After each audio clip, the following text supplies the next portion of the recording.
I never used to be the kind of person who got spooked easily. I grew up in a noisy, crowded suburb just outside Atlanta. Honking cars, nosy neighbors, barking dogs. There was always someone around. Privacy didn't really exist, and for the most part, I didn't mind. But after I moved to Nashville for grad school, life slowed down. I found myself craving quiet weekends, something more grounded, peaceful. That's what led to the trip.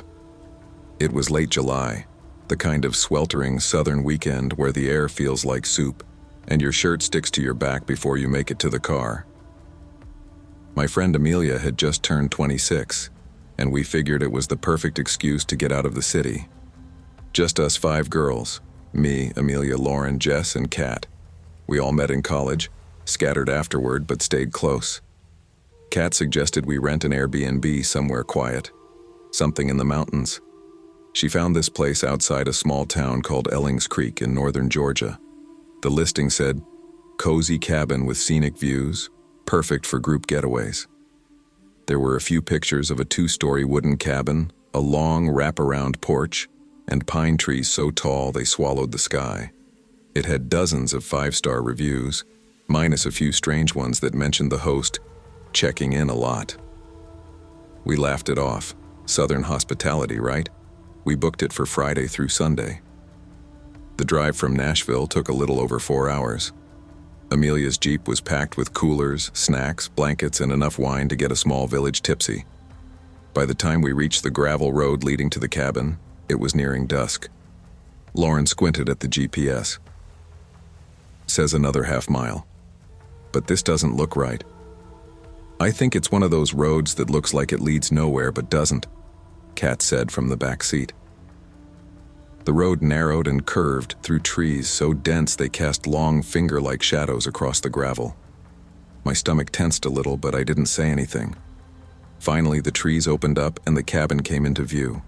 It looked just like the photos, maybe even nicer.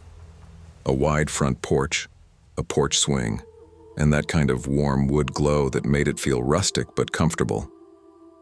A man stepped out from a smaller building tucked about 50 feet behind the main house. He waved as we pulled up. "That must be the host," Jess murmured. He looked to be in his early 50s, tall with a neatly trimmed beard and salt and pepper hair. He wore a flannel shirt and jeans, and when he smiled, his eyes crinkled. "Evening, ladies," he called. "Welcome to the Blue Pine Cabin. I'm Franklin.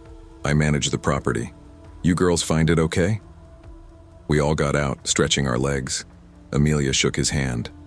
"Yeah, no trouble at all. Thanks again for letting us stay." "Oh, it's no trouble," Franklin said. "I live in the guest cabin behind you. Won't be in your way at all. But if you need anything, firewood, more towels, recommendations, don't hesitate to holler." He looked at each of us, eyes lingering just a second longer than necessary. I didn't like that. The inside of the cabin was gorgeous. Exposed beams, a big stone fireplace, a kitchen with copper fixtures, and upstairs, 3 cozy bedrooms. There were little things that made it feel like a home. Soft throw blankets on the couches, lemon-scented candles, even a record player with a stack of old vinyls. We drank wine, cooked pasta, and played card games at the dining table. It felt like the kind of night that makes you forget about everything else. Work, rent, deadlines. Around midnight, we all crashed. I took the room closest to the stairs. Before I turned in, I stepped out onto the porch to get some air. That's when I saw Franklin. He was walking from his cabin toward the woods with a flashlight, moving slow, scanning the trees. I ducked back behind the doorway and watched. Maybe he was just checking on something. Maybe nothing. We spent the morning making breakfast and hiking a short trail nearby. Franklin wasn't around. We assumed he was off running errands or working on something in his cabin. It wasn't until that evening, after dinner, just as we were halfway through a drinking game, that someone knocked on the front door. Jess jumped. "Who the hell?" I looked through the peephole. Franklin stood there holding a small basket. Hey," I said, opening the door halfway. He smiled. "Just wanted to check in. Thought you girls might like some snacks. Local jerky, trail mix, homemade cookies." "Oh," I said. "Thanks, but we're good." "You sure?" His smile didn't waver. "We just ate, but it's really nice of you." I tried to keep it polite. He nodded, held the basket up as if to offer it again, then slowly walked back toward his cabin. I shut the door and locked it. "That was weird, right?" I asked the room. "Extremely," Lauren muttered. "Why would he bring snacks at 10 p.m.? We tried to move on, pretending it hadn't been strange. Kat put on music and we danced around like idiots. It helped for a little while. Then Jess froze mid-laugh. "Wait, did someone just walk by the porch window?" All of us went still. "What?" Amelia whispered. "I swear I saw a shadow." I grabbed a flashlight and opened the front door. The porch was empty. No sounds, just the cicadas buzzing in the trees. "Nothing," I said, but my heart thudded. Less than an hour later, we heard footsteps, slow, deliberate, moving across the porch boards. We killed the lights. From the darkness, I saw a figure standing just beyond the window, partially obscured by a wooden beam. It was Franklin, watching. I whispered, "He's out there again." This time, he didn't bring snacks. He knocked once, then again, harder. I opened the door an inch. "What's going on?" "I heard something," he said. "Sounded like screaming." "We didn't scream." "You sure?" His tone was off now. Flat. "We're fine," I said, forcing the door closed. I clicked the lock. "Good night, Franklin."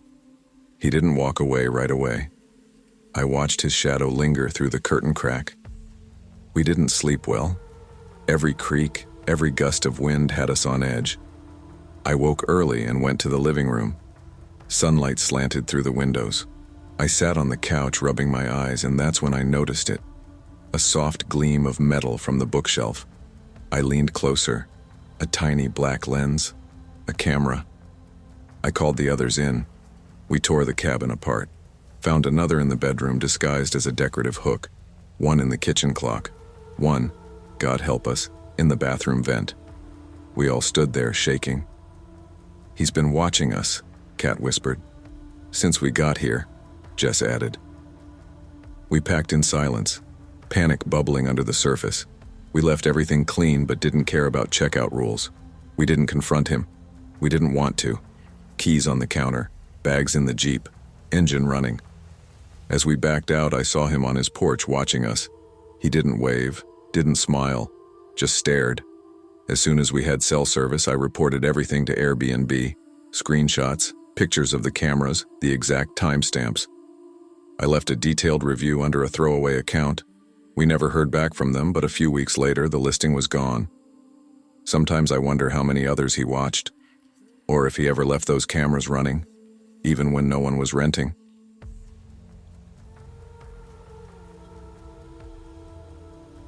I always liked living on the edge of small towns, the kind where you're still technically part of the community, but far enough out that you can forget about nosy neighbors or constant traffic. That's what drew my husband, Noah, and me to Maple Hollow, North Carolina. After years in noisy apartment buildings, we wanted space, privacy, something quiet. We found this charming little house on the edge of a wooded patch, one of those half-acre properties with a wraparound porch and a garden bed already in place. It was perfect. We bought it 3 summers ago, and it honestly felt like a fresh chapter. But no one mentioned the Airbnb next door. The house sat empty for months after we moved in. Then, almost a year ago, a man from out of state bought it and converted it into a short-term rental. At first, we didn't mind. The guests were mostly families or traveling couples, quiet and respectful. Some waved, some didn't. A few even brought us leftover baked goods or said hi over the fence. Then came that one weekend in late September. It had been a warm day, one of those rare golden hours just before fall kicks in for real. Noah and I had just finished dinner and settled in the living room, a documentary queued up on the TV. I remember the windows were open because the house smelled like cinnamon from the candle burning on the coffee table, and outside, the air had a sweet, earthy smell. Around 8:45 p.m., I glanced out the living room window and paused. In the backyard of the Airbnb, 2 people, young, maybe mid-20s, were setting something up on the grass. At first I thought they were just unpacking a picnic or lighting citronella candles, but then I saw what they were really doing. There were candles, yes, but they were arranged in a strange geometric pattern on the grass, like a circle or a star. I couldn't quite tell from our angle. The woman, tall and dark-haired, was laying down what looked like feathers or small bones. The man, shaggy blonde hair, jeans, and no shirt, was drawing something on the grass with what looked like chalk or maybe flour. "Babe," I said, nudging Noah's arm. "Look at this." He leaned over and squinted. "What the hell are they doing? Some kind of ritual?" "I guess," I muttered. "Weird hobby, but whatever, right?" Noah chuckled nervously. "Long as they don't set anything on fire." We watched for a few more minutes, partly because it was fascinating, partly because it made the hair on my arms stand up. Eventually, they just sat cross-legged within their candle circle, facing each other. It was unsettling, but not exactly threatening. So we let it go. We turned the TV up and lost ourselves in the show. By the time we went to bed around 11:30, I glanced out the bedroom window one more time. The Airbnb's backyard was dimly lit now, just faint candlelight still flickering. The couple was still there, just sitting. "Still at it?" Noah asked sleepily. "Yep. I guess we've got some spiritualists next door." "Better that than drunks," he said, rolling over. I agreed and climbed into bed. I woke to murmuring, low, repetitive, rhythmic. It wasn't a dream. I was still half asleep but aware. The kind of waking where your heart is already beating too fast, like your brain is trying to warn you before you understand why. I sat up. The murmurs were coming from outside, through the open bedroom window. "Noah," I whispered, shaking him. "Listen." He groaned but sat up, rubbing his eyes. Then we both froze. Someone was whispering, no, chanting, outside. Not in the Airbnb's yard, closer. Our yard. I moved to the window. The moon was high, casting long shadows across our lawn. That's when I saw them. The same couple from next door, standing in our backyard, inside another ring of flickering candles. This one wasn't a circle, though. It was a triangle, with some kind of symbol etched into the grass in the middle. They were moving slowly in sync like a dance, their hands rising and falling with their words. "Noah," I breathed. "They're in our yard." He was already out of bed, grabbing his phone. I don't know why, but we didn't go out there. Maybe it was fear. Maybe it was instinct. Something told us not to interfere. Instead, we crept to the back door and made sure it was locked, then checked the others. Every door, every window, double-checked and bolted. From the kitchen window we could still see them, lit only by the orange candle glow. Their faces were blank, focused, not angry, just distant, unreachable. And then I noticed something even stranger. Further back in the woods beyond our property, there were more lights. Tiny pinpricks of firelight, like torches, or more candles set deep in the trees. "They went into the woods," Noah whispered. My hands were clammy. "Why are they doing this here?" He didn't answer. We stayed up until the chanting stopped, until the lights vanished, until the backyard was dark and empty again. The next morning, their car was gone. The Airbnb driveway was empty and the backyard over there was spotless, like nothing had happened. We stepped out cautiously into our yard. Everything looked fine, no damage, no evidence, except for one thing, a note weighed down by a small stone in the middle of the lawn. I stared at it for a long time before finally kneeling down. My fingers shook as I unfolded the paper. It read, "Thank you for your participation. You have been seen. You have been blessed." That was it. No name. No explanation. We didn't tell anyone at first. Who would believe us? There was no proof. No cameras, no photos. Just two freaky guests and a bizarre ritual that bled across property lines. But it didn't end there. Over the next few nights, we started hearing things. Soft knocks on the back fence at exactly 3 a.m., strange humming through the open vents, scratches inside the walls. At first, we thought it was our imagination. We kept telling ourselves that, over and over. But then we found something else. One morning, about a week later, I stepped outside to grab the mail and froze. There, on our doormat, was another note. This one was typed, "We appreciate your silence." That was it. Noah wanted to call the police, but what would we report? Trespassing with candles? Strange notes? We did reach out to the Airbnb owner, though. Sent a polite message saying that the last guests had entered our yard during the night and made us uncomfortable. He replied within hours, "I'm really sorry. I have no record of a reservation from the 23rd to the 25th. Are you sure they were staying at my place?" That's when the bottom dropped out of my stomach. We were sure. We saw them park there. We watched them set up. They went in and out of the Airbnb house. But apparently, no one had booked it that weekend. We stopped sleeping with the windows open after that. We bought motion lights and cameras. But whatever they did out there, whatever they invited, I still feel it sometimes.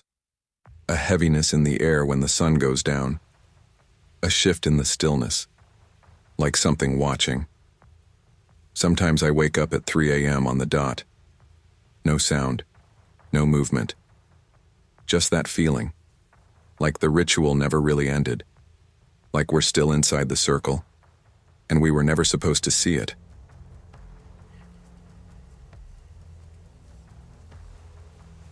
I had never used Airbnb before. Hotels were always the safer, simpler choice. You knew what to expect. Front desk, cleaning staff, cameras in the hallways, locked lobby doors at night. But this time, we were going for something a little more authentic. It was the beginning of April, just starting to warm up after a bitter Michigan winter. My friends and I, Rachel, Elise, Marcus, and DeAndre, were heading up to Traverse Bay for a long weekend. Nothing too fancy. Just a breather from work, stress, and everything else. We'd originally planned to book a lakefront cabin through a local rental site, but last-minute cancellations and high prices narrowed our options. That's when Marcus found the Airbnb. It was a 2-story home just outside of town, tucked into a woodsy stretch with no immediate neighbors. It had 4 bedrooms, 2 baths, a cozy kitchen, and a finished basement with a rec room. The photos looked clean, the price was cheap, and most importantly, no shared space with the host, or so we thought. We arrived on a Thursday afternoon. The sky was gray, but the air had that early spring smell, wet bark and thawing soil. The house was nice, not just Airbnb nice, but genuinely cozy. There was a stone fireplace in the living room, a small patio out back, and lots of homey touches, quilted pillows, a bowl of wrapped candy on the counter, even a coat rack by the door. The key was in a lockbox, just like the host, Greg, said in the message. We'd never spoken to him directly, only exchanged a few texts. The tone was polite, maybe a bit clipped. "Full access to the house," he wrote. "No need to interact, just enjoy the space." That was fine with us. We were looking forward to turning off our brains for a few days. It wasn't until later that evening that things started to feel off.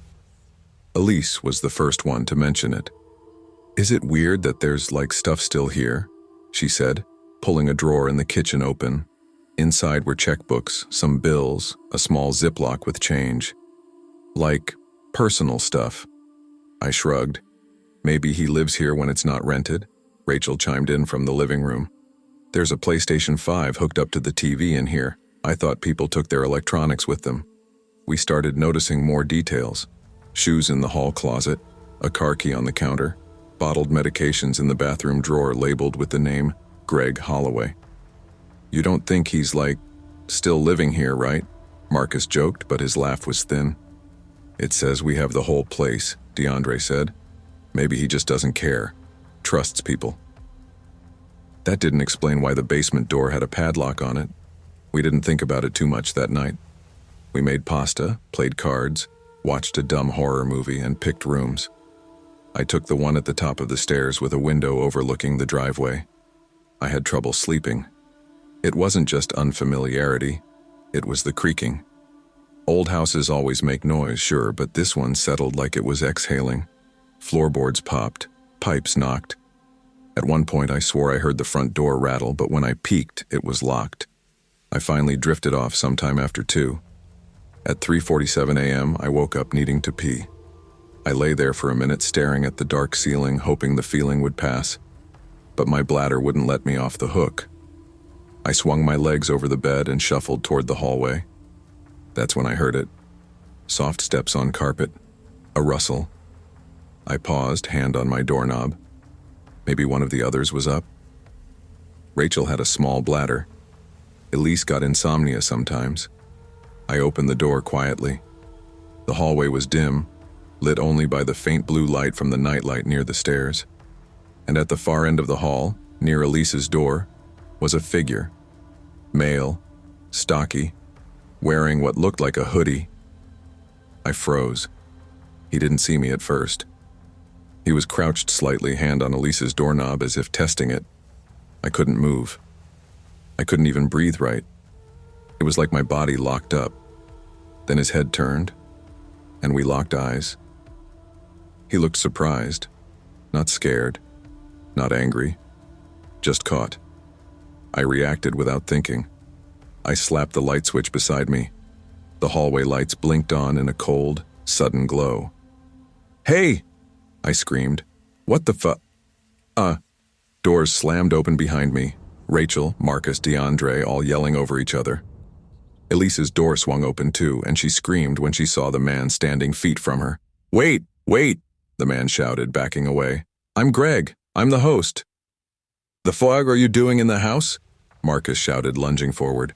Greg threw up his hands. I left some tools downstairs. I needed them for work tomorrow. I thought I could just grab them." "At 4 in the morning?" DeAndre barked. Greg looked panicked now, sweating. He had no shoes on. We herded him downstairs, still yelling over one another. That's when Rachel noticed the padlock on the basement door was open. "You were down there?" she asked. I just sleep there when I'm not renting the upstairs. "It's my house," he said quickly, voice shaking. "I wasn't going to bother anyone. I thought you'd be asleep." I remember feeling this deep, cold unease in my chest, like my ribs were hollow. He had been in the house the whole time. We made him sit on the couch while Marcus called Airbnb support and Rachel dialed the local non-emergency police line. Greg didn't try to run. Eventually, an officer came out. We told him everything.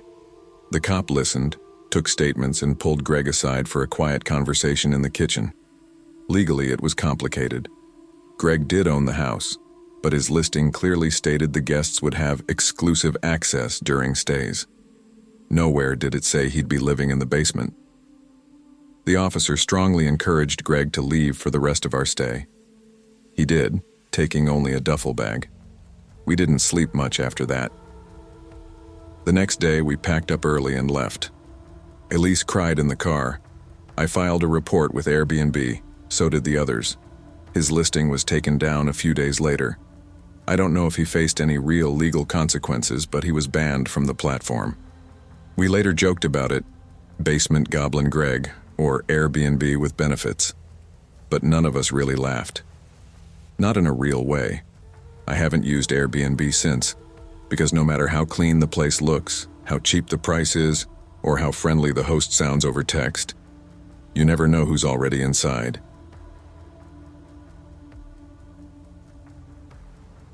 I needed to get out of the city for a while. It had been a stressful few months at work, deadlines piling up, constant calls, never-ending noise.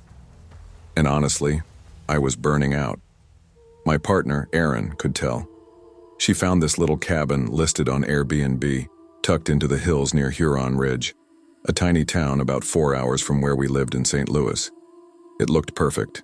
No neighbors too close, no city lights, just tall trees, winding dirt roads, and stars, endless stars.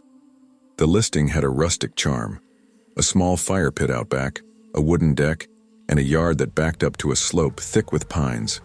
The host, Julia, had great reviews, the kind where people said things like, "exactly what we needed," and "felt like home." Aaron booked it for the weekend without even running it past me. Just sent me the confirmation like a rescue rope.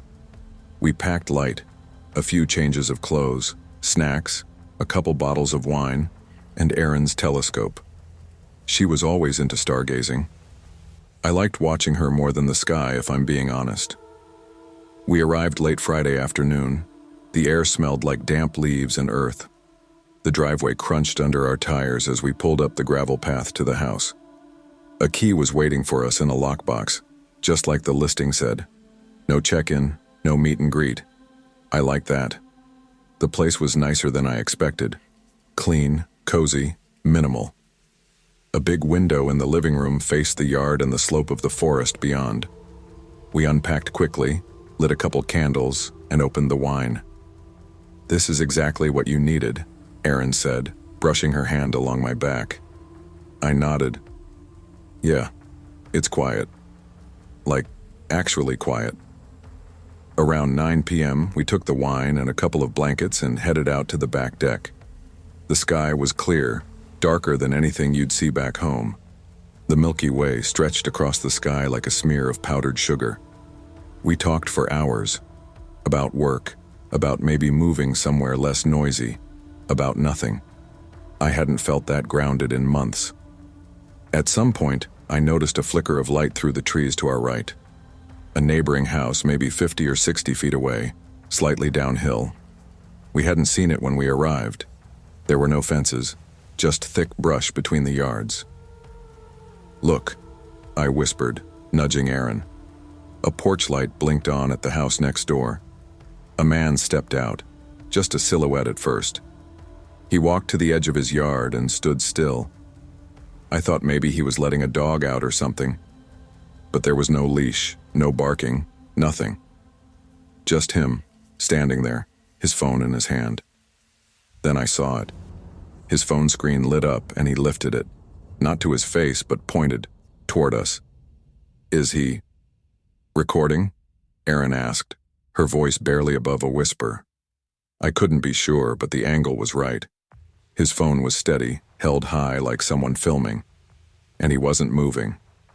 I shifted the blanket off my lap and stood slowly, keeping my eyes on him. "Let's head inside," I said, trying to stay calm. Aaron didn't argue. We grabbed our things, walked in through the sliding glass door, and shut it behind us. From the living room, I looked out again. He was still there, still filming or watching, hard to tell. No flashlight, just the glow of his screen. Aaron tried to brush it off. Maybe he's just checking his reception or something. I shook my head. Then why stand that still, facing us? She didn't have an answer. We shut the curtains and tried to ignore it. Made some popcorn. Watched half a movie before heading to bed around midnight. I woke up to a sound I couldn't place. Not loud, just soft rustling, like leaves underfoot. Erin was asleep beside me, her face half buried in the pillow. I slipped out of bed quietly and padded to the window. The curtain was thin, and the moonlight outside made everything glow slightly blue. There he was. Closer this time. In our yard. I blinked twice, trying to process. He stood by the tree line just beyond the reach of the yard light we hadn't turned on. His hands were at his sides, not holding a phone now. Just watching. I didn't want to wake Aaron yet. Maybe I was imagining it. I moved to the living room and turned on the lamp near the couch, something small but noticeable. When I returned to the window, he was gone. Gone. I leaned closer to the glass, heart pounding. Then I saw movement, his door closing next door, like he had slipped back to his house as soon as the lights came on. I stayed up for another hour, sitting on the couch with the lamp still on, watching. But nothing else happened. The next morning, we debated what to do. "Let's just go about our day," Aaron said. "We're leaving tomorrow anyway." We went hiking around some nearby trails, got lunch in town, stopped by a little antique shop. For a while, I forgot about the night before. When we returned to the cabin, the sun was already going down. The sky was overcast this time, no stars to see. I didn't even suggest going outside, neither did Aaron. We watched a movie, ate leftovers, and curled up together in bed by 10:30. Then the footsteps came. Soft, deliberate. Not like someone jogging by or walking their dog, like someone sneaking. I sat up instantly. Erin stirred. "What is it?" she mumbled. I held a finger to my lips and tiptoed to the window. This time he was right up against the side of the cabin, his shadow stretched across the deck, visible under the sliver of porch light we had left on. He walked toward the side window, the living room one we hadn't drawn the curtain on fully. I didn't hesitate. I grabbed my phone and dialed 911. As I whispered to the dispatcher, I watched him cup his hands against the glass and lean forward, peering in. "He's looking inside," I said. "I don't know him. He's a neighbor here, but he's been doing this 2 nights in a row." The dispatcher told me officers were en route, but the area was rural and it might take time. Just then, he turned his head toward the glow of our bedroom window. I ducked quickly, heart thudding so hard I felt dizzy. A few minutes later, I peeked again. He was gone. By the time the sheriff's deputy arrived, about 20 minutes later, he was back in his own house. We explained everything, showed them the direction he'd come from, even mentioned the phone he'd pointed toward us the night before. The deputy knocked on the neighbor's door, but no one answered. "We'll make a note of it," he said. "Let the property owner know, and keep your phones close tonight, just in case." Not exactly comforting. We barely slept. The next morning, Erin called the Airbnb host, Julia, and told her everything. She seemed shocked, apologetic. "I've never had a complaint like this before," she said. "I'm so sorry. That's disturbing. I'll reach out to the neighbor myself." We packed fast and hit the road early. I don't know if that man ever bothered another guest. I left a detailed private message to Julia through Airbnb and a review that only mentioned security concerns without specifics, enough to warn, not enough to get flagged. I still think about it sometimes, how he didn't flinch when we saw him, how he moved closer the second night, how he never said a word, never smiled or made any gesture, just watched. It made me realize how vulnerable we are even in the quietest places, especially in the quietest places, and how a weekend meant to escape the noise became a nightmare of silence.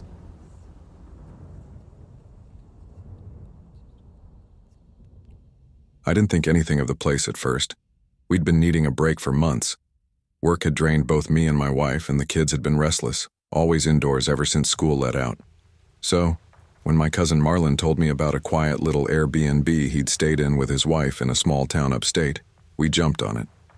The house was in a town called Whisper Pines, about a 3-hour drive from where we lived in Durham. It wasn't remote, just tucked away enough that you felt like you'd escaped city noise. The Airbnb listing said, "Family-friendly retreat with large backyard and treehouse." The pictures showed a quaint little home with a wraparound porch, pine trees all around, and that treehouse caught the kids' attention right away. My wife Rachel was skeptical at first. She doesn't love staying in homes owned by strangers. But the reviews were mostly glowing, and it was only for a weekend. Our kids, Eli, 7, and Sophie, 6, were bouncing with excitement just looking at the photos. We packed up Friday morning and arrived late afternoon. It was a bit overcast when we got there, a breeze shaking through the pine needles. The owner had left a handwritten note on the kitchen counter. "Welcome, Evans family. Mi casa es su casa. Help yourself to board games in the closet, enjoy the swing set, and don't forget to leave a review." The key had been in a lockbox, just like promised. We walked through the house together, letting the kids explore. The interior had that lived-in feeling, not fancy, but warm. Creaky floorboards, wood-paneled walls, a slightly outdated couch that swallowed you when you sat. It smelled like lemon cleaner and something faint underneath, maybe mothballs. After unpacking, we watched a movie together and made popcorn. Rachel and I opened a bottle of wine and sat up talking after the kids went to bed. It wasn't until close to midnight that we called it a night. That first day felt normal, good even. But something woke me around 1:30 a.m. It wasn't a bang or crash, just whispering, soft and drawn out, like two people murmuring behind a wall. I sat up in bed, confused. Rachel was asleep, one arm over her face. I strained to listen. The sound faded out like it had never been there. Probably wind, I muttered to myself. The windows were shut, the house sealed. Still, I told myself it was nothing and lay back down. I didn't sleep well the rest of the night. The next morning, the kids were up before us, already outside. I found them by the treehouse. "Dad, it has a rope ladder," Eli shouted. "It's so cool." Sophie was swinging gently nearby, her stuffed llama in her lap. I noticed the wood looked grayed out, like it hadn't been stained or repaired in years. The swing chains creaked with every motion. The treehouse had peeling paint, one shutter hanging crooked. A little unsafe, but nothing immediate. I told them to be careful and watch them for a while before heading in to help Rachel make breakfast. She looked tired. "Did you sleep okay?" I asked. She hesitated before answering. "Yeah, I just had a weird dream, I think." "About what?" "I don't know. I thought I heard someone calling my name, but I must have been half asleep." I almost told her about the whispering but decided against it. Didn't want to start the trip off on a spooky note. That afternoon we explored town. Whisper Pines was small, 2 diners, a gas station, and a strip of local shops. It had that sleepy southern vibe. People waved from their porches. At a small coffee shop, we got hot chocolate for the kids and iced coffee for us. One of the baristas, a woman maybe in her 50s, overheard Rachel mention the Airbnb. "Y'all staying at the Pine Grove house?" she asked. Yeah, that's the one," Rachel said. The woman's smile faltered. "That place still listed?" We exchanged glances. "I stayed there once," the woman continued. "Years ago. It was different then. Kept hearing things at night. Thought I was losing my mind." She chuckled awkwardly. "Anyway, you folks enjoy your weekend. It's probably nothing." The kids were pulling on our arms to leave. I made a mental note of the conversation but still tried not to think too much of it. Local gossip, probably. That night after dinner, we pulled out an old board game from the hall closet and set up in the living room. Rachel had lit a couple of candles because the overhead lights kept flickering. "It's like we're playing by candlelight," she joked. Sophie squealed with laughter as she beat us all at the game. Everything felt light again. But then I noticed something. The front door. It was cracked open. "Did someone open the door?" I asked. Rachel frowned. "No, I locked it earlier. I double-checked." I went over and shut it. This time, I made sure it latched and turned the deadbolt. Still, my skin prickled. Maybe one of the kids had fiddled with it. Maybe not. About 20 minutes later, the lights flickered again, this time more violently. Then the power went out entirely. "Okay, that's not funny," Rachel said, standing up. "I didn't do anything," I said, grabbing my phone for a flashlight. I went to the kitchen to check the fuse box, but everything seemed normal.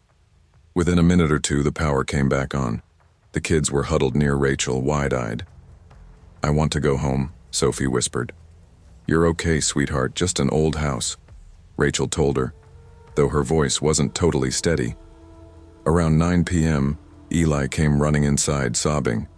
His face was white. "What happened?" I asked, kneeling. "I saw someone," he cried. "In the treehouse. He was sitting in there just looking at me." Rachel pulled him into a hug, whispering reassurance. I ran outside, heart pounding. The swing set was empty, still swaying. The treehouse looked the same, dark inside, silent. I climbed up the ladder with a flashlight. Nothing. Cobwebs in the corners, an old beanbag in one corner. No signs of anyone. "He's just imagining things," I told Rachel once we were inside. "Maybe shadows. It's probably..." But even as I said it, my voice trailed off. That night, after we put the kids to bed, Rachel looked at me across the candlelit table. "I don't like it here." I nodded slowly. I don't either. Around 2 a.m., I woke again. This time it wasn't whispering, it was footsteps. Clear, slow steps in the hallway outside our bedroom. I held my breath. They stopped right at the bedroom door. I sat up, barely breathing. The door didn't open. I got up quietly and opened it. Hallway empty. The whole house still. But when I walked toward the living room, I saw it. The front door. Wide open again. I stood frozen, the night air curling into the house. I checked the porch, the yard. Nothing. I locked the door again, this time jamming a chair against it. I didn't sleep again. The next morning I told Rachel everything. She just stared at me, pale. I saw someone too, she whispered. In the hallway. Last night. Just a figure, but it was watching me. She paused, and I never opened the front door. We didn't talk about it in front of the kids. We told them we were heading home early because of a change of plans. They didn't question it. When we loaded the car, Sophie looked back at the swing set and said, "She's still sitting there." I turned slowly. The swing swayed once, gently, but no one was there. We drove back home that afternoon.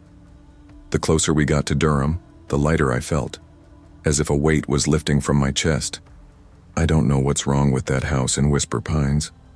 I don't think it's just local gossip anymore. Maybe something happened there years ago. Maybe the house just remembers. I haven't left a review, and I don't think I ever will.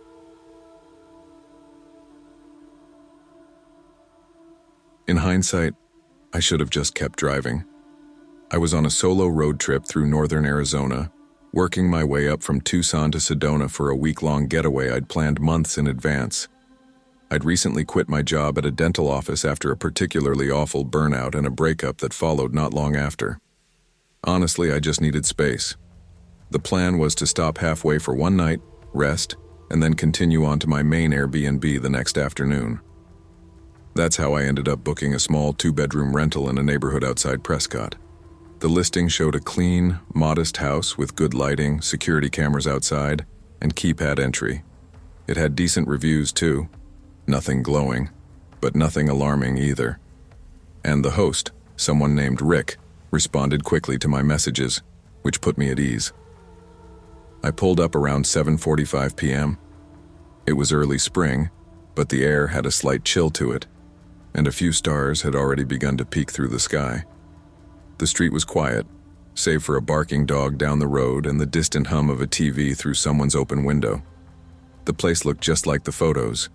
Tan stucco walls, a red tile roof, a short walkway flanked by gravel landscaping. I unlocked the front door with the code Rick had texted me and stepped into a spotless living room. It smelled faintly of lemon cleaner and something warm, maybe like a cinnamon plug-in. I dropped my bag by the door and walked through the house out of habit, checking each room. 2 bedrooms, 1 bathroom, a small kitchen, and a cozy couch facing a wall-mounted TV. Nothing fancy, but clean, well kept. I FaceTimed my sister real quick to let her know I'd made it. "Girl, that looks like something out of HGTV, she said, smiling. "You gonna watch trash TV and eat ice cream?" "You know me too well," I laughed. We hung up after a few minutes and I ordered a pizza from a nearby place. It arrived by 8:30. I ate half of it on the couch while watching 90 Day Fiancé, then put the leftovers in the fridge. By 9:15, I was already getting sleepy. The plan was to crash early and leave by mid-morning. That's when the doorbell rang. It wasn't a ding-dong chime. It was one of those harsh mechanical buzzes, loud enough to make me flinch. I sat up slowly, confused. I wasn't expecting anyone. My Airbnb check-in didn't mention anything about housekeepers or the owner stopping by. Still, I figured it might be a mistake. A delivery person, maybe. I walked to the door but didn't open it. "Hello?" I called through the wood. There was a pause, then a man's voice, low and firm. "Yeah, hi. We're here for the Airbnb. Can you open up?" I blinked. "What do you mean?" I asked, still behind the door. "I'm staying here tonight." Another voice chimed in, softer, almost laughing. "Nah, we've got the reservation. You must be mixed up." Something felt off.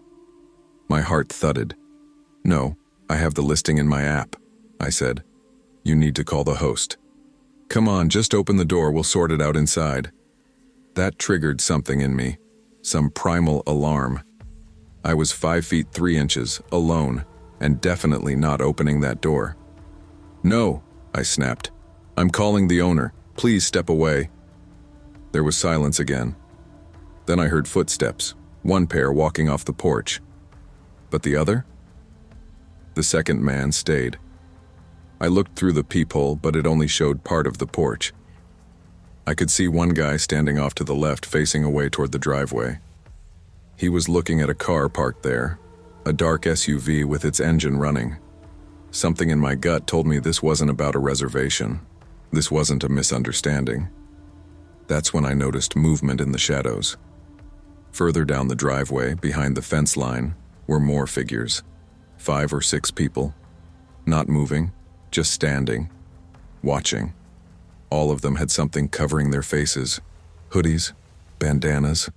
I couldn't see details. A lump formed in my throat. I backed away from the door, turned, and walked fast, quietly, to the hallway, grabbing my phone from the nightstand in the guest bedroom. I ducked into the bathroom and locked the door behind me. I dialed 911 with trembling fingers. 911, what's your emergency? A woman asked. I'm at an Airbnb in Prescott Valley. I gave the address in one breath. There are men outside saying they have a reservation, but there's more of them hiding in the driveway. They're wearing masks. I think they're trying to break in. Okay, ma'am. I need you to stay calm. Are you alone? Yes, I whispered. Stay in a locked room. Officers are on the way. Do not engage. Stay on the line. I sat on the cold tile floor, phone pressed to my ear, heart beating so hard I thought it might echo through the walls. Then I heard it. Movement outside the house. Footsteps, gravel crunching, a car door slamming, then silence. Until it wasn't. The wooden groan of pressure, like weight being forced against the front door. Then, crack. They were inside. I covered my mouth with my hand to muffle the sob that escaped. Ma'am, the dispatcher said, are you okay? They broke in, I whispered. They're in the house. I heard them, running footsteps, cabinet doors slamming open. Someone calling out, check the back. Another voice. Where is she? I curled tighter in the corner of the bathroom, hand still clamped over my mouth. My phone was on mute now. I didn't want to risk them hearing. Footsteps got closer. Hallway, bedroom. Then, a hand on the bathroom door. Locked, a man muttered, then louder. Nothing in here. I sat motionless, breath shallow, staring at the bottom of the door like it might split open. Then, after what felt like an eternity, sirens. Real, distinct, and close. Doors slammed. People shouted. The pounding of feet rushing out the back. Then, quiet again. The knock on the bathroom door this time was followed by a soft voice. Miss? This is Officer Daniels with Prescott Valley PD. Are you okay? I broke down then, fully. Tears I'd been holding in rushed out. They found me minutes later, still on the floor, shaking. What followed felt surreal. The officers confirmed the house had been ransacked. My overnight bag? Gone. My keys? Taken. They shattered my car window and went through the glove box but left the vehicle behind. The Airbnb host showed up an hour later, confused and apologetic. He said the place had been booked only by me and no one else should have had the code. The cops believed the gang likely scouted the area and used Airbnb listings to find unoccupied or solo renter homes. They'd been dealing with similar incidents, they said. Groups using fake accounts or stolen information to trick homeowners or guests. They don't always hurt people, one officer told me, but it's getting riskier. You did the right thing locking yourself in and staying quiet. I didn't sleep that night, or for several nights after. The next day, I drove straight to Sedona and checked into a hotel instead of the second Airbnb. A place with a front desk, surveillance, security. I haven't used Airbnb since. Even now, months later, I still check behind every door in any place I stay. I still triple-check locks and windows. And sometimes, when the wind hits just right, I swear I hear that doorbell again. Sharp, cold, and wrong. Not all horror stories end in death. Sometimes they just leave you haunted, alive, but never the same.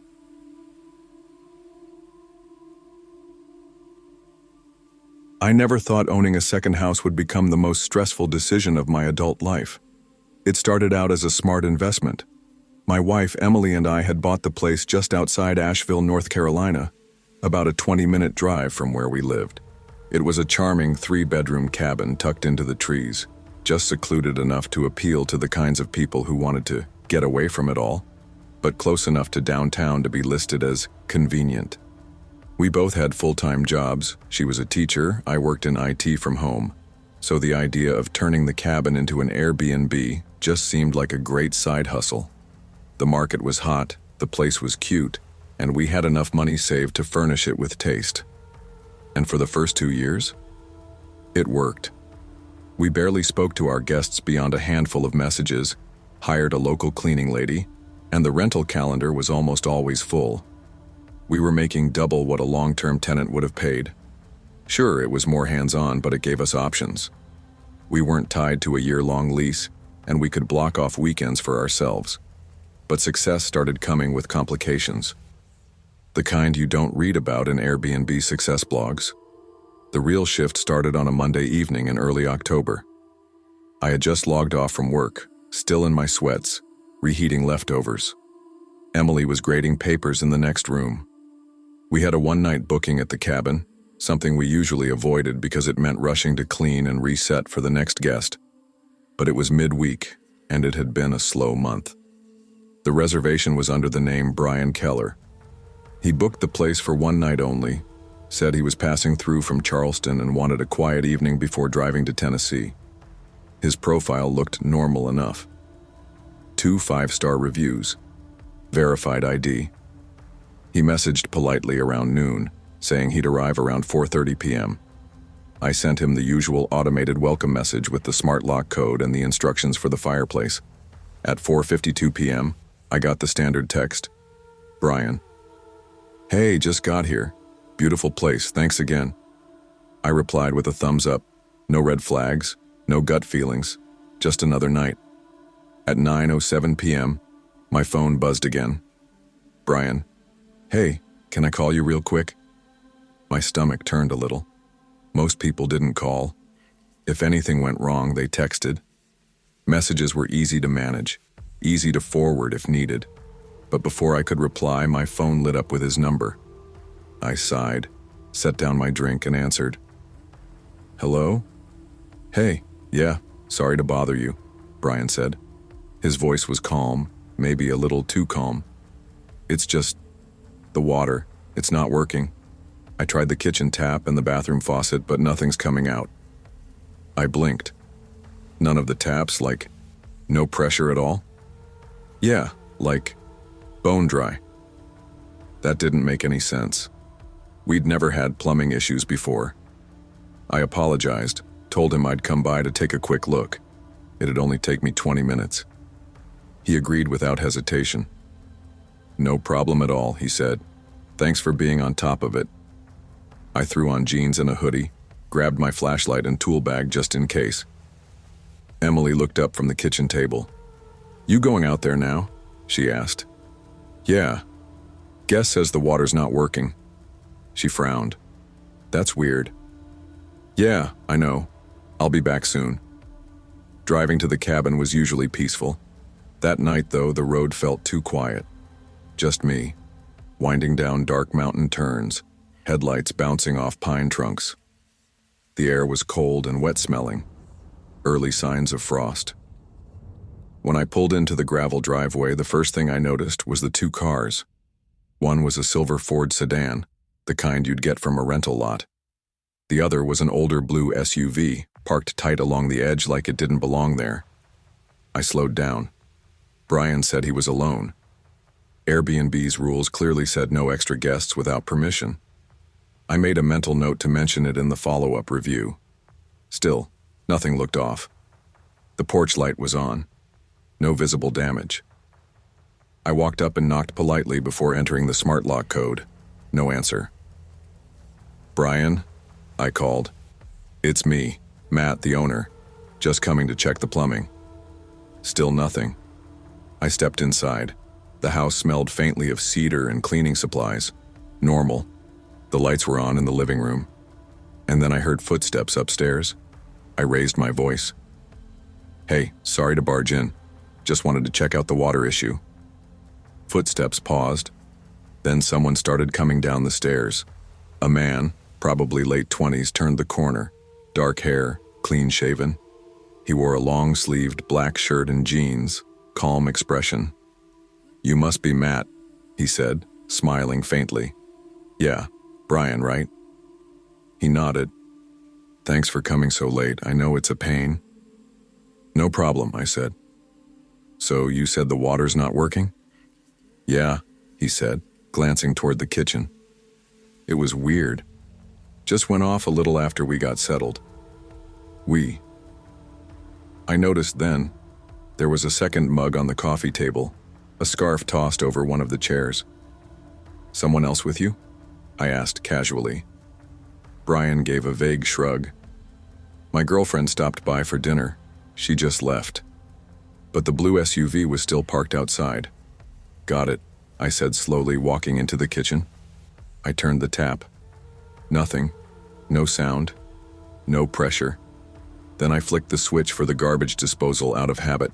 It didn't hum. No power. I looked at him. "Did you check the breaker box?" He looked confused. "The what?" I didn't believe him. "Mind if I check it real quick?" I asked, already walking toward the utility closet near the back hallway. "Sure," he said too quickly. I opened the closet. The panel looked fine, all switches in the right place. I flipped the main switch off and on. Still nothing. That's when I heard a sound from upstairs, something like a thud. I turned. "You sure you're here alone?" Brian blinked. "Yeah, why?" I didn't answer, just started walking up the stairs. He didn't stop me. The upstairs hallway was dimly lit. Only one room had a light on. I stepped closer and saw the door slightly ajar. Inside was the master bedroom. Empty. But the closet door was closed, and I knew I'd left it open after the last cleaning. I took a step closer, heart pounding, then paused. From behind me, Brian called up, "Everything okay?" "Just checking something," I replied. My hand went to the closet knob.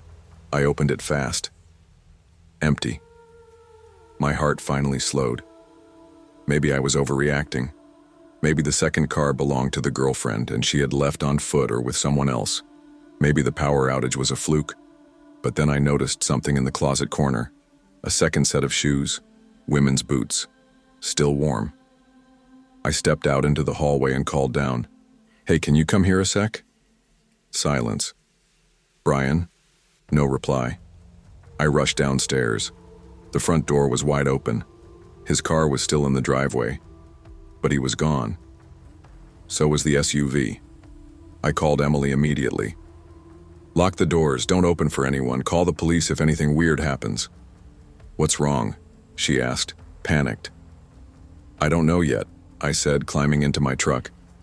"But I think someone just used our Airbnb for something they weren't supposed to."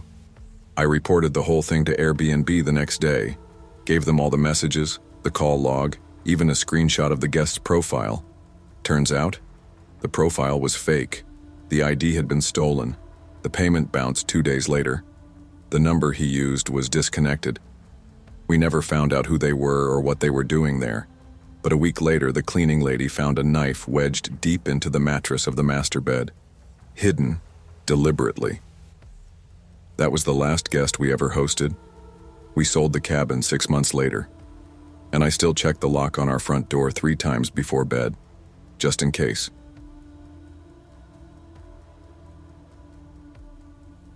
It started as a simple favor. I wasn't even supposed to be in town that weekend. My sister Kayla and her husband Mark had listed their second house on Airbnb a few months earlier. It was a modest two-bedroom bungalow in a quiet neighborhood just outside Flagstaff, Arizona, the kind of place tourists liked. Cozy, clean, affordable, and just far enough from the city that it felt peaceful. They were in Hawaii on vacation, and I was back home in Phoenix. Around 9 p.m. on a Friday night, Kayla texted me asking if I could do her a quick favor. Kayla, can you drive up to the house tomorrow? The current guests say there's no running water. Me. Seriously? Isn't that a job for a plumber? Kayla. We called someone, but they can't get there until Monday. I just need you to check if the valve was bumped or something dumb, please? I sighed. It wasn't ideal. A 3-hour drive just to check on some piping, but I owed her. She helped me through college and let me crash on her couch for nearly a year after my breakup. I agreed, packed an overnight bag just in case, and planned to leave early the next morning. Backstory, I'd stayed at the house once before, just after they bought it. Nothing weird about the place. Quiet neighborhood, friendly neighbors, fenced-in yard. The street was mostly retirees and the occasional out-of-towner. The water had never been a problem. Kayla was meticulous about keeping things maintained, and Mark installed all new plumbing 6 months earlier. But I couldn't shake a weird feeling during the drive. I kept imagining what kind of person would turn off a water valve on purpose, and why.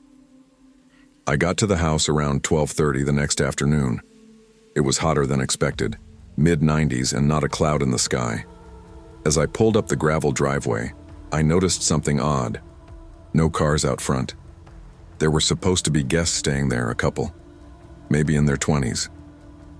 Kayla said they booked 2 nights and were supposed to leave Sunday, but the driveway was empty, the curtains drawn, and the place looked almost abandoned. Still, I parked, grabbed the spare key from the lockbox and knocked first, just in case. No answer. I unlocked the door and stepped inside. "Hello? Anyone here?" I called out. Silence. The living room was clean. Not hotel room clean, but lived in. A few mugs in the sink. Someone's duffel bag resting by the hallway door. But no people. "Okay," I muttered. "This is already weird."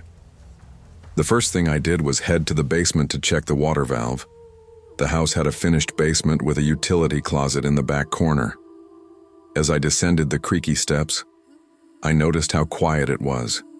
No hum of appliances, no floorboards creaking above me. Just this heavy, muffled silence. I opened the utility door and spotted the valve on the far wall. It was twisted tightly shut. I turned it slowly, and the moment I did, I heard a distant whoosh. Water rushing through the pipes. Weird. Why would someone shut it off like that? As I stood there staring at it, something gnawed at me. Why weren't the guests anywhere to be seen? Why leave the valve completely closed and then complain about no water? Then I remembered Kayla said the guy who booked the place called her directly. He'd told her his name was Ryan. Young, polite, sounded normal. But anyone could say that. Anyone could use a fake name and stolen card. This was an Airbnb after all. I took a deep breath and turned to head back upstairs. That's when the basement door creaked open, followed by footsteps. They were heavy, deliberate, not fast, but sure. I froze halfway up the steps, and then 3 men came into view, all in jeans and hoodies, late 30s, maybe early 40s. Bearded. One of them had tattoos creeping up his neck, the kind that weren't for decoration, the kind that said prison time. The lead guy smiled faintly. "Is it fixed?" he asked. I recognized the voice immediately. It was Ryan, the same guy who called my sister, except he wasn't young, and he sure as hell didn't look like a tourist. Yeah, I said cautiously. The valve was just shut off, must have tightened on its own. They all just stared at me. No expression, no nods, no thanks. I cleared my throat. So, I'll head out now. Let me know if you need anything else. As I tried to step past them, I noticed something terrifying, tucked into the waistband of the guy closest to the stairs. A gun. I didn't wait. I forced a polite smile, walked past them, and climbed the rest of the stairs faster than I should have. They didn't follow me, but they watched me. I walked straight out the front door, got into my car, and drove 2 blocks before I even blinked. When I got home, Kayla was frantic. "You're back early. What happened?" I told her everything. From the silent house to the valve to the 3 men in the basement. She went pale and immediately said, "I'm calling the cops." She reported it as a suspected break-in or squatting situation. When the Flagstaff police arrived about 40 minutes later, they called her back. "No one was home," the officer said. "Doors were locked, no signs of forced entry. Place looks clean." Kayla gave them the code to the lockbox. Another hour later, she got another call. "Looks like the place was recently vacated," the officer said. "But here's the kicker. The credit card used for the booking was flagged as stolen this morning." Over the next few days, Kayla and Mark inspected the house. They found several items missing: a $1,200 sound system, a collection of antique vases, some electronics. Even the guest towels were gone. There was no young couple, no Ryan, no real booking. Whoever those men were, they'd used a stolen card to gain access, stayed just long enough to scope the place out, and may have been planning something worse. What haunts me the most is that they turned off the water on purpose, to get me to come. They must have known the owners were out of town. Maybe they looked up Kayla's social media and knew she was in Hawaii. Maybe they wanted to scare me, rob me, or worse. But then, why didn't they? Why let me walk away? That was the last time Kayla ever let someone stay there without meeting them first. A few months later, she pulled the house off Airbnb completely and rented it out long-term instead. Now, every time I pass a basement door, I hesitate. Every time I hear footsteps on stairs, my stomach turns. And every time someone tells me, it's probably nothing, I remember the faces of those 3 men and the way they just stood there, waiting.